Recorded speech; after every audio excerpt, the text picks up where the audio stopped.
we're waiting. Like, when is it gonna be my turn? What did I do wrong?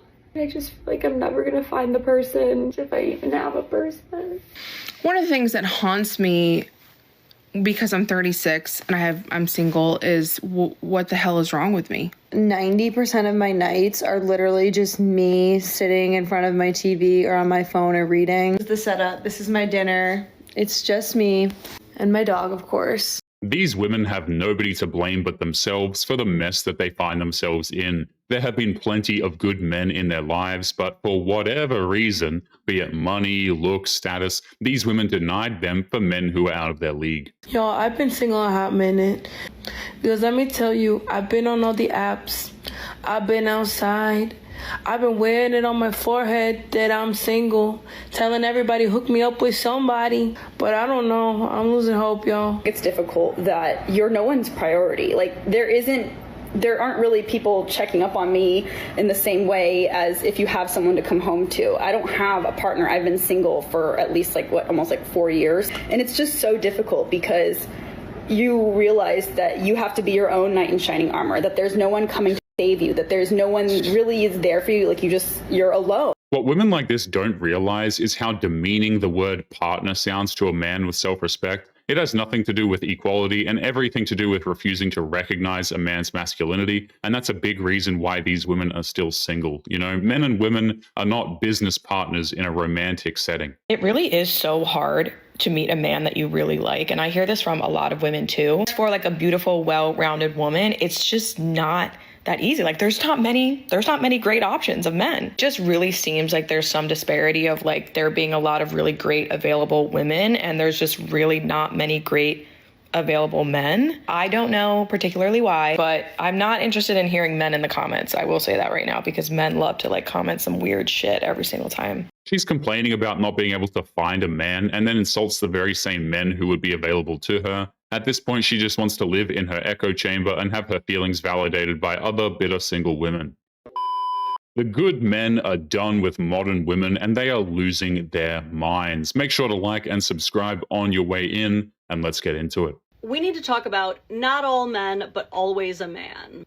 Except for when it's a woman. I'm sorry, Casey Anthony, Sherry Papini, Ghislaine Maxwell. In those cases, there was a woman. Like, at least we're starting to acknowledge the not all men part, I guess. It's just so aggravating that we have yet another slogan that forces all men to wear the mantle and identity of the worst, most depraved minority of them, especially when it doesn't survive the other way around, and I don't even mean the gender swap. The whole not all men argument is just another excuse that modern women give themselves to hate men. It completely disregards anything a man has to say through a bonkers series of excuses that conveniently allow them to insult men. It's such an absurd thing to do. What I mean by that is that men also take up the majority of laborers who build infrastructure, the majority of firefighting personnel, and disproportionately work the world's most dangerous jobs. But when a baby is pulled out of a burning building, people don't say, not every man, but always a man. Y'all would hate that and immediately remind us that women are also capable of saving babies from burning buildings, even though statistically the patterns are the same. In fact, did you know that what the data and research actually points to is that it's more like not all men, only 1% of them? Multiple studies since the 60s have told us that only 1% of the population of all men is responsible for over half of all violent crime. Crime statistics are just a mere product of the patriarchy in the eyes of a modern woman. They will listen to true crime podcasts and cherry pick some of the worst things imaginable and then expect all men to atone for them. It really is no wonder that men have just walked away. So it's really not true at all that all men are bad or dangerous. It's just that the small amount of bad and dangerous men are doing almost all of the bad and dangerous stuff. But definitely not all of it. We as women can't just shirk all of the blame for all of the bad and dangerous stuff onto men. That's bullcrap. Like, you were almost there. You finally had it. You finally said, not all men. Just leave it at that. Leave it at that. It's good. It's good there. Unless you want me to start all womaning stuff. No, you don't want me to paint women under the same monolithic umbrella? Okay, I thought so. The sad part is, if men were to point out violent crimes committed by women, modern women will flock to their defense and say that the only reason she was violent was probably because a man forced her into that position. There's no winning with women like that. Women can have sex just like men. This right here is the most dangerous lie that feminism has sold to millions of women. Feminism is always aiming for equality for women, and in many ways they have achieved that. They secured the right to vote, to have financial freedom, as well as the right to work. But as the battles have been won and equality has been achieved, the fervor for more equality has blinded them, where even inequalities that are biologically built in now need to be destroyed. Womanism didn't win anything for anybody. All it did was brainwash millions of women to ignore their biological instincts, to hate men for no reason, and to make themselves miserable and exhausted. And it ends up getting paraded around as if it's some kind of a win for humanity. This inequality is most apparent when it comes to sex. Sex is not the same for men and women, and it never can be because of the risks attached for each gender. Pregnancy, assault, and even getting killed are all real possibilities because at the end of the day, men are just stronger and more aggressive. And it's really hard to tell whether a man is going to honor you and take care of you because he's a good man versus a man who's just pretending to be a good man in order to have access to you.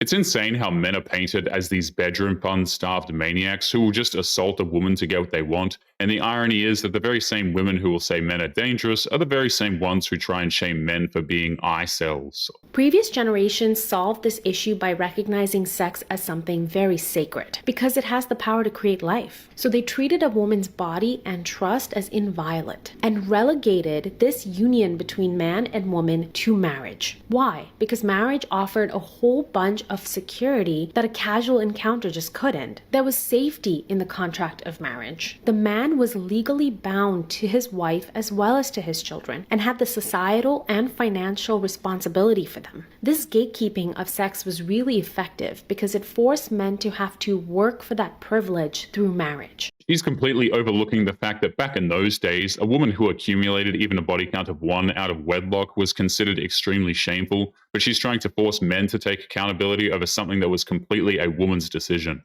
They had to prove to be worthy of a woman, to be worthy of someone's daughter. They had to be financially responsible, have a good reputation in their society, and show a willingness to step up to those responsibilities. Now, of course, there were instances of just terrible men pretending to fit the bill, but overall, the system worked really well in protecting women, but more importantly, forcing men to grow up. Now, fast forward to today, where in our society, one of the biggest problems that we're facing is that men seem to be caught up in this perpetual arrested development. The same can be said of modern women. We have countless hours of video evidence of modern women acting like spoiled children, up to and including massive temper tantrums, all because they had to hear the word no from somebody. Even well into their 40s and 50s, there are these instances of adult toddlers, and cities like San Francisco and New York have turned into Neverland, where people really just don't have to grow up. The combination of dating apps as well as the proliferation of hookup culture has ended that noble act of men courting women, and honestly turned sex into a commodity. They have reduced sex down to a meaningless act. The push to have sex like men was aimed to empower women, to help them claim their sexuality and throw off societal expectations. But has it actually helped women? Aimed at freeing women, the sexual revolution has actually freed men to use women, all while telling women to feel empowered by being disposable.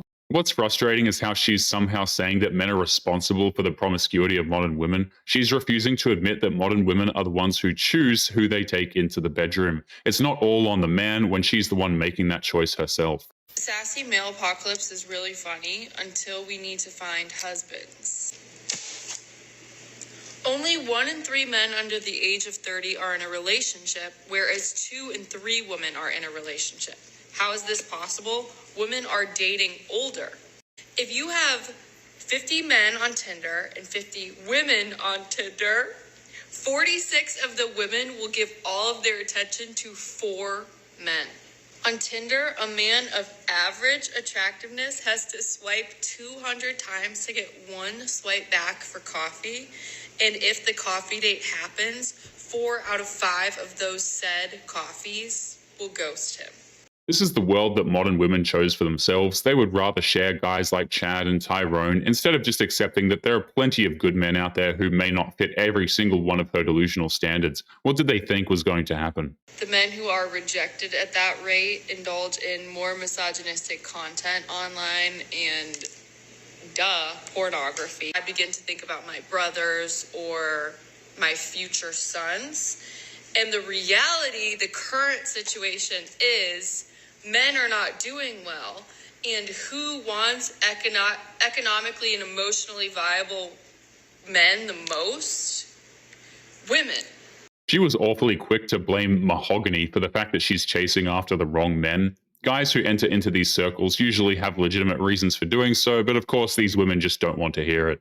What's crazy to me is that this difference between what young women experience and what young men experience in dating and in relationships today is that it's just skimmed over. It's like, oh, we both have it really bad. And yeah, men have it worse, a little worse. But guys, let's be real. Just based on these statistics alone, men have it way worse than women when it comes to dating. In general, I don't think that people, especially young women, do a good job at putting themselves in young men's shoes. Modern women couldn't care less about what men experience when it comes to dating. They write it off by saying that he needs to do better or he needs to stop being evil or some other crap. So when these women complain, they just want to be told that they are right and nothing else. But anyway, guys, we are going to be leaving today's episode there. Don't forget to subscribe on your way out. Click this video that's up on the screen now if you want to see more. Take care of yourselves, and I will see you all in the next one. Peace.